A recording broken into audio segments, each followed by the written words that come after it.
Projects అలానే ఉన్నాయి, పెద్ద పెద్ద ప్రాజెక్ట్స్ అన్ని అలానే ఉన్నాయి. వాళ్ళకి టైం ఇచ్చారు, నెలలు టైం ఇచ్చారు వాళ్ళకి. అండ్ వాళ్ళు డబ్బులు లంచం కట్టారు. వాళ్ళు అయితే లంచం కట్టి ఇప్పుడు వాళ్ళని హైడ్రా ఉన్నా కూడా కూల్చలేదు వాళ్ళది. ఎందుకంటే నేను దాంట్లోనే వర్క్ చేస్తున్నా. వాళ్ళది కూల్చలేదు, ఎందుకు కూల్చలేదు అడగండి.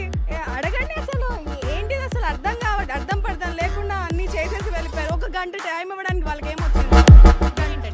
దీపిక, మీరు అన్నది నిజంగా వాస్తవం. మనం ఇలాంటివి ప్రభుత్వం ఏంటంటే ఇలాంటి కూల్చేయడంలో, ప్రజల్ని ఇబ్బంది పెట్టడంలో ఫస్ట్. ఇప్పుడు రోడ్లు ఏమని చెప్పండి, 10 నిమిషాల్లో రోడ్లు వేస్తారేమో నేను చూస్తాను. 10 నిమిషాలు మాకు టైం ఇవ్వలేదు, 10 నిమిషాల్లో రోడ్ వేయలేదు. 10 నిమిషాల్లో ఏదైనా పింఛన్లు ఇవ్వమని చెప్పండి, ఇస్తారేమో నేను అడుగుతాను.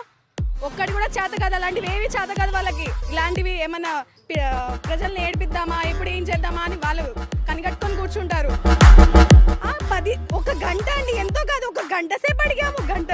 1 అవర్ కూడా టైం ఇవ్వలేదు అసలు. మనుషులేనా అసలు?